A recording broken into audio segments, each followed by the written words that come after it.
F of X అనేది X cube plus 13x² plus 39x plus 27. దీంట్లో X ఏఏ positive వాల్యూలను తీసుకుంటుంది. ఎక్స్ ఏఏ పాజిటివ్ పూర్ణాంకాల వాల్యూలను తీసుకుంటుంది. ఎక్స్ ఏఏ పాజిటివ్ పూర్ణాంకాల వాల్యూని తీసుకుంటుంది. సగం మంది ఇటువంటి క్వశ్చన్ వదిలేయకూడదు. కాన్సెప్ట్ చూడండి. సపోజ్గా x² plus 5x plus 6 equivalent to 0 అని ఉంది. ఇది మనకు తెలిసింది. x² plus 5x plus 6 equivalent to 0. దీనికి మనము ఫ్యాక్టరైజ్ చేస్తే x plus 2 into x plus 3 is equivalent to 0. X value ఏమొచ్చింది? -2 -3. X value -2 -3. మనకు కావాల్సింది ఎక్స్ వాల్యూ కాదు. ఒక అద్భుతమైన లాజిక్ని ఈ ఈక్వేషన్లో మనం చూద్దాం. జనరిక్ ఈక్వేషన్, ఒక సమీకరణము ఈ ఫామ్లో ఉందనుకోండి. x² plus bx plus c equivalent to 0. ఎక్స్కి ఏమేమి రూట్స్ వస్తాయి? ఒకటి ఆల్ఫా, ఒకటి బీటా. చాలా జాగ్రత్తగా వినండి sir. Right, some of the roots. Right, alpha plus beta ఏమైంది ఇక్కడ? -b/a. ఈ రెండు రూట్స్ యొక్క లబ్ధము ఏమైంది? c/a. Alpha plus beta is -b/a, alpha beta c/a.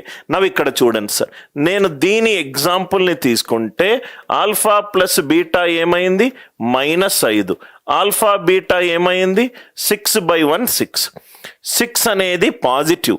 ఇది పాజిటివ్ అంటే ఇది పాజిటివ్ అయి ఉండాలి, ఇంటూ పాజిటివ్ అయి ఉండాలి.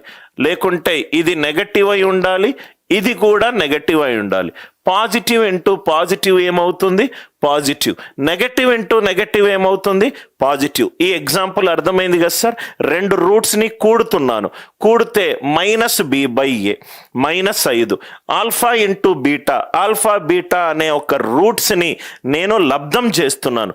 ఆల్ఫా బీటా ఏమైంది? 6. 6 అనేది positive. Positive into positive positive. Negative into negative positive. Alpha beta రెండు పాజిటివ్ కావచ్చు, లేకపోతే రెండు నెగటివ్ కావచ్చు. కానీ ఈ సమీకరణాన్ని కూడా సాటిస్ఫై చేయాలి. పాజిటివ్ ప్లస్ పాజిటివ్ ఏమవుతుంది? పాజిటివ్ అవుతుంది. కానీ ఇక్కడ వాల్యూ ఏముంది? నెగటివ్ ఉంది.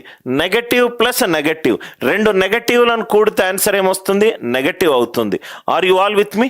అంటే ఇది మనకు చూడంగానే మనకేం అర్థమైంది అని అంటే, ఇక్కడ పాజిటివ్ ఇంటూ పాజిటివ్ కావచ్చు, నెగటివ్ ఇంటూ నెగటివ్ కావచ్చు. Positive plus positive positive, negative negative negative. ఇక్కడ నెగటివ్ ఉంది కాబట్టి రూట్స్ ఏమైపోతాయి? ఇది నెగటివ్ అయిపోతుంది, ఇది కూడా నెగటివ్ అయిపోతుంది. Are you all with me? ఇది కూడా నెగటివ్, ఇది కూడా నెగటివ్. ఫస్ట్ ఎగ్జాంపుల్ అందరికీ అర్థమైందా? Right, x² plus 5x plus 6 అన్నీ కూడా ఇదేమో పాజిటివ్, +5 ఇదేమో పాజిటివ్, x² ముందు ఇదేమో పాజిటివ్. అన్నీ కూడా రైట్ నుంచి లెఫ్ట్కి వచ్చేటప్పుడు ప్రతి ఒక్క వాల్యూ ఏముంది? పాజిటివ్ ఉంది. రైట్ నుంచి లెఫ్ట్కి వచ్చేటప్పుడు సమీకరణంలో చరరాశి ముందున్న వాల్యూలన్నీ పాజిటివ్. పాజిటివ్ ఉన్నప్పుడు ఎక్స్ వాల్యూ ఏమేమి వచ్చింది? ఇక్కడ నెగటివ్ వచ్చింది, ఇక్కడ నెగటివ్ వచ్చింది. చాలా ఇంపార్టెంట్. అదే కాన్సెప్ట్ మీద ఇది క్వశ్చన్ సార్.